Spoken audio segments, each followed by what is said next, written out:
ಇವತ್ತು ರೇಣುಕಾಸ್ವಾಮಿ ಕೊಲೆ ಪ್ರಕರಣ ರಾಜ್ಯಾದ್ಯಂತ ಕುತೂಹಲ ಕೆರಳಿಸಿದ ಪ್ರಕರಣ.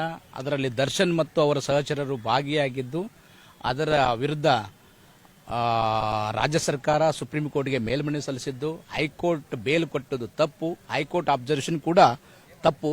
ಈ ರೀತಿಯಾದ ಒಂದು ಬೇಲ್ ಕೊಡಲಿಕ್ಕೆ ಒಂದು ನೆಪ ಮಾತ್ರ ಹೈಕೋರ್ಟ್ ಹುಡುಕಿದೆ ಹೊರತಾಗಿ ಮೆರಿಟ್ ಮೇಲೆ ಬೇಲ್ ಕೊಟ್ಟಿಲ್ಲ. ಇದು ಕೊಟ್ಟದ್ದು ಕೂಡ ತಪ್ಪು ಅಂತ ಇವತ್ತು ನ್ಯಾಯಾಧೀಶರಾದ ಜಸ್ಟಿಸ್ ಪರ್ದಿವಾಲಾ ಮತ್ತು ಆರ್ ಮಹಾದೇವನಿರುವ ಪೀಠ ತನ್ನ ಅಭಿಪ್ರಾಯವನ್ನು ವ್ಯಕ್ತಪಡಿಸಿತು.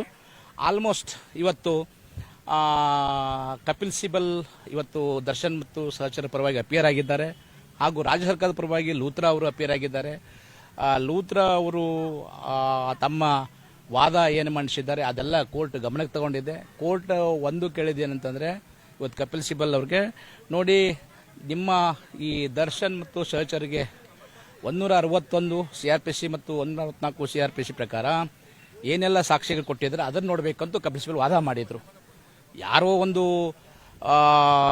ಸಾಕ್ಷಿಯನ್ನ ಮಾತ್ರ ಒಂದು ಪರಿಗಣನೆ ತಗೊಂಡು ಶಿಕ್ಷೆ ಕೊಡೋಕ್ಕಾಗೋದಿಲ್ಲ ಮತ್ತು ಬೇರೆದು ಮಾಡೋಕ್ಕಾಗಲ್ಲ ಅಂತ ಅವ್ರ ವಾದ. ಕಪಿಲ್ ಸಿಬಲ್ ಅವರು 161 ಸ್ಟೇಟ್ಮೆಂಟು ಮತ್ತು 160 ಸ್ಟೇಟ್ಮೆಂಟು ನಾನು ತೋರಿಸ್ತೇನೆ ಮತ್ತು ಅದರಲ್ಲಿ ಇರುವಂಥ ವಾದ ಮತ್ತು ಸಾಕ್ಷಿಗಳನ್ನು 260ಕ್ಕಿಂತ ಹೆಚ್ಚು ಸಾಕ್ಷಿಗಳಿದ್ದಾವೆ ನಮ್ಮ ಪರವಾಗಿ.